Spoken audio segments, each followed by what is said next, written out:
Welcome to the last breakfast. Please enjoy the video. You start by preparing the hardware and permissions. Plug the external Wi-Fi adapter into the appropriate port because an incompatible port wastes time. Once done, make sure you have admin rights to install drivers and disable the internal Wi-Fi so the system doesn't conflict.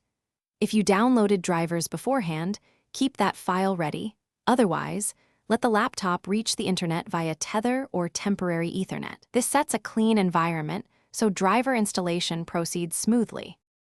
Now you install and verify. Run the vendor installer or open device manager and update the driver manually. This ensures the correct chipset firmware loads. Once installed, confirm the adapter shows under Network Adapters and check the driver version for compatibility. Then open network settings to select the SSID and set the correct security protocol because wrong settings prevent association. Finally, adjust network metrics or priority so the external adapter. Finish by validating performance and locking settings. You should run a speed test and ping the gateway to confirm latency and throughput. If speeds are poor, reposition antenna or change channels.